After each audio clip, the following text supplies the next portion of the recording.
Happy birthday, Last time Lord. that you checked, I was probably so sad and Thank you, Micah. confused. Happy birthday, I Thea. don't know what you are. Thank you, Micah. But Thank if you kasi you're naalala mo yung looking for birthday ko. something new, I know Happy birthday, somebody Micah. you could choose. Hello, Lori? Papunta ka na ba? Papunta saan? Diba birthday ko ngayon tapos invited ka? I forgot, Micah. I'm so sorry. I'm at someone's party right now, so I'm really, really sorry. Hindi, okay lang. Enjoy.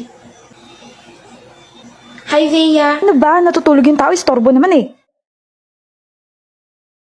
Nak, Ma, pupunta pa ba mga kaibigan mo? ano po, hindi daw sila makakapunta eh. Kasi may emergency sila. What about me? What about me? Ginawa ko naman lahat, pero bakit parang hindi pa rin ako enough, Ace? Yung ano, Carol? Napapansin ako ng crush ko. Ano ba mga ginawa mo? Binigay ko sa kanya yung last piece ng pizza ko. Kahit labag sa kalooban ko, I gave him bag of candies na napanalunan ko nung nagpa-game sa reunion. At ang pinakamalala, hinakopya ko siya sa quiz, tapos ang ending siya yung mas mataas. Kala ko naman kung ano. Pero okay lang. Kasi siya naman yun eh. Crush ko naman yun eh. O anong problema? May girlfriend na siya. Yun lang. Ay, ano balak mo? Pagkatapos ng 4 na buwan na pagka-crush ko sa kanya, nagpapansin at nagpauto. Hindi pa rin pala niya ako mapapansin kahit nasa tabi niya na ako, kaya ang gagawin ko, magmo-move on na ako. Bilis ng pag-shift ng emotions mo. Sino kaya yung pwedeng maging susunod na crush ko? Yung taga-engineering? Taga-architecture? Yung nagpa-fly lalo ng plane? Or yung pwede akong turuan paano magmahal ng tama? Doon na lang kaya ako palagi sa sinasabayan yung trip ko. Pwede. Ganun ba yun? E di sa'yo na ako. Bakit bigla ka naubo dyan? Naubo? Sino? Ako? Siguro ako. Naubo, san na ng pasensya. Bakit ka ba nakatingin? Oo nga, no? All this time, nasa harap lang pala kita. Yung mga sinasabi mo dyan? Ikaw, Ace, na palaging sinasabayan yung mga kalokohan at mga trip ko. Palagi akong dinadala ng pagkain. Palagi ako nire-remind na mag-aral ng mabuti. Nandyan ka lang pala. O tapos, Sobrang best friend material mo, no? best friend material. Oo, yung tipong boyfriend na kita, pwede pa kita maging best friend. Gets mo yun? Ang amazing, di ba? Paasa. Paasa pa rin ba ako kung yung baby picture mo nasa wallet ko? Too, Oh! Kailan ka pa nagkaroon yan? 2 years ago pa, kinonsyaba ko yung mama mo habang bumibili ka ng yelo sa kapitbahay niyo. Buto sa akin si tita. Kaya pala ayaw mo ipahawak sa akin wallet mo, ha? So sinasabi mo bang may gusto ka na sa akin 2 years ago pa? 4 na taon na tayong magkaibigan, so 4 years ago pa. Utot mo, paasa ka. Kakakwento mo lang ko sa crush mo kanini. I just made that up. Ha? Gumawa ako ng script para umamin ako sa'yo ngayon. Ito yung script ko. So gusto mo ako? Oo. Gusto mo rin ba ako? I'm risking our friendship here. Halika na, ihatid na kita. Hatid? Gusto rin kita at nililigawan na kita. Pumayag na ba ako? Pwede ba manligaw, Carol? Oo, tara na. Oh, okay ka lang? Umamin ako sa'yo, tapos gusto mo rin pala ako. Sinong hindi man lalambot doon? Ginawa ko naman lahat, pero bakit parang hindi pa rin ako enough, Ace? Yung ano, Carol? Napapansin ako ng crush ko. Ano ba mga ginawa mo? Binigay ko sa kanya yung last piece ng pizza ko. Kahit labag sa kalooban ko, I gave him bag of candies na napanalunan ko nung nagpa-game sa reunion. At ang pinakamalala, hinakopya ko siya sa quiz, tapos ang ending siya yung mas mataas. Kala ko naman kung ano. Pero okay lang. Kasi siya naman yun eh. Crush ko naman yun eh. O anong problema? May girlfriend na siya. Yun lang. Ay, ano balak mo? Pagkatapos ng 4 na buwan na pagka-crush ko sa kanya, nagpapansin at nagpauto. Hindi pa rin pala niya ako mapapansin kahit nasa tabi niya na ako, kaya ang gagawin ko, magmo-move on na ako. Bilis ng pag-shift ng emotions mo. Sino kaya yung pwedeng maging susunod na crush ko?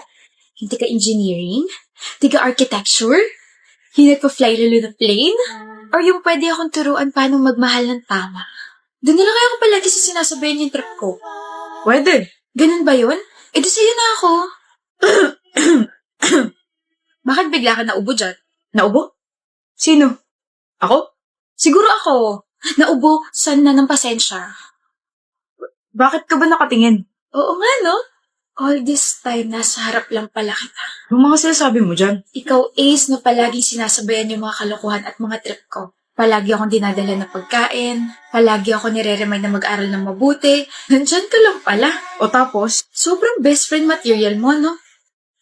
best friend material. Oo, yung tipong boyfriend na kita, pwede pa kita maging best friend. Gets mo yun? Ang amazing, di ba? Paasa. Paasa pa rin ba ako yung baby picture mo nasa wallet ko? Oo. Oh, kailan ka pa nagkaroon yan? 2 years ago pa, kinonsyaba ko yung mama mo habang bumibili ka ng yelo sa kapitbahay niyo. Buto sa akin si tita. Kaya pala ayaw mo ipahawak sa akin wallet mo So sinasabi mo bang may gusto ka na sa akin 2 years ago pa? 4 na taon na tayong magkaibigan, so 4 years ago pa. Utot mo, paasa ka. Kakakwento mo lang ko sa crush mo kanini. I just made that up. Ha? Gumawa ako ng script para umamin ako sa'yo ngayon. Ito yung script ko. So gusto mo ako? Oo. Gusto mo rin ba ako? I'm risking our friendship here. Halika na, ihatid na kita. Hatid? Gusto rin kita at nililigawan na kita. Pumayag na ba ako? Pwede ba manligaw, Carol? Oo, tara na. Oh, okay ka lang? Umamin ako sa'yo, tapos gusto mo rin pala ako. Sinong hindi man lalambot doon? Hoy, ang bibig, Diyos ko, day. Sara mo nga, baka may pumasok na langaw. Ano tingin mo kay Adli? Si Adli? My gosh, don't tell me may gusto ka sa kanya. Ano nga tingin mo sa kanya? Tao. Gwapong tao. Gwapo niya nga, no? I heard my name. Adli baka mo? Anong may paglilingkod ko sa inyo, mga binibini? Crush ka nitong best friend kong si Kari Adli. Alam ko. Ay? Ha? Ha? Every time kasi naigigreet kita, napapanganga ka tsaka napapangiti. Anong pala kalakas appeal ko? Ang gwapo Wala yun. ng mga forma mo. Ang gwapo ka ng mga forma mo. Crush ko yung style mo, Adli. Eh ako, yung ako mismo, gwapo ba ako? Crush mo ba ako? Nakaka-conscious ka naman tumitig. Never ko pa naisip yung feelings ko for you kasi ang lagi ko napapansin is yung mga sinusuot mo. Ang galing mo magdala ng damit, tapos bagay pa dyan sa buhok mo, sobrang fluffy. I mean, bukod doon, ang gwapo mo. Tapos ang lakas nga talaga ng appeal mo. Hindi ka lang din puro forma kasi matalino tsaka masipag ka. Di ba nasa dean's list ka? Nakakadagdag gwapings yun. Overall, gusto kita. Shucks. Sorry, nanghina yung tuhod ko. Pero, hindi mo naman kasi ako type. So, okay lang. I just expressed my feelings towards you. No pressure at all. Ano pa ba? Hoy, Kari, type kita. Gusto kita, crush kita, o ano man tawag dyan. Bakit? Bakit mo ako gusto? Bakit mo ako type? Bakit? Bakit ako? Kasi sinasalubong mo ako tuwing umaga. Nginingitian mo agad ako. Hi, Kari. Hi. Hi, Kari. Hi. Adli. Hi, Kari. Good morning. Hi, Kari. Kahit na bad trip ako tuwing umaga, pag nakikita kita, feeling ko okay na ako kasi may isang taong kaya akong harapin kahit na hindi approachable yung aura ko. Kari, you're literally a walking ray of sunshine. May na-discover akong bagong cafe malapit dito sa school. Date tayo mamaya. Wow! Pagkatapos ako gawing audience ng dalawa, iniwan na ako rito. Hindi man lang ako inalok. Buhulin ko kaya yung dalawang yun. Nasaan na ba kasi yung akin? Hanap mo ako, Tina? Diyos. Hi, Stella. Crush kita, Stella. Ang ganda mo. Sino yun? Si Prince. Mag-ingat ka doon kasi sabi malandi daw yun eh. Hi, Stella.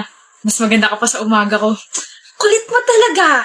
Kukulitin kita hanggang sa magkagusto ka sa akin. High school pa lang tayo. Ano naman? E di mag-aantay ako. Tumigil ka na sa panliligaw, Prince. Ha? Bakit? 1 taong ka na nanliligaw, tumigil ka na. Okay lang, Stella. Sige, muna na ako. Kasi sinasagot na kita. Okay lang. Ha? Ha? Stella, my love. Apples for you kasi you're the apple of my eye. Thank you, babe. Stella, my love. Happy graduation at saka happy 4th anniversary. Next year ako naman. Lintik kasi nabugsak yun eh. Sana nandiyan ka pa kasi pakakasalan pa kita. Thank you. Happy 4th anniversary then, babe. Nandito lang ako palagi. Pakakasalan kita, ha? Oo. Hindi ko na kaya, Stella. Alam ko namang maganda trabaho mo, pero pagod na ako sa pressure na binibigay mo sa akin. Nag-a-apply naman ako sa mga kumpanya, pero wala talaga eh. I'm trying. Then try harder. Isang taon ka na walang trabaho, Prince. Konting pasensya pa, Stella. Please, stay with me. Konting pasensya pa. Makakasalan pa kita. Ito na lang palagi yung pinag-aawayan natin. Ubus na yung pasensya ko. Sorry. Kasal ka na. Congrats. O, Panyo. Ba't ka umiiyak, mahal? I just can't believe na yung huling nagka-jowa sa aming magkakaibigan, siya pa unang kinasal. Masaya lang ako para sa kanya. Ikaw na next. Sa January, ikakasal na tayo, Stella. Thank you for not giving up on me. Thank you sa pasensya at pagtitiwala mo. Thank you dahil bumalik ka ng araw na yun. Prince, Stella. Bumalik ka, Stella. hindi dapat kita tinalikuran. I'm sorry. Thank you. Pag-iigihan ko pa. Thank you. Nandito lang ako. Malalagpasan natin to. Na-promote ka na naman sa trabaho mo, ha? Ikaw rin naman ah. Di ka rin nagpapatalo eh. Ang layo na nung narating mo, Prince. I'm so proud of you. No, mahal. Ang layo na nung narating natin. Natin, Stella, ha? Natin. Kaya I'm so proud of us. Naiiyak na naman talaga ako.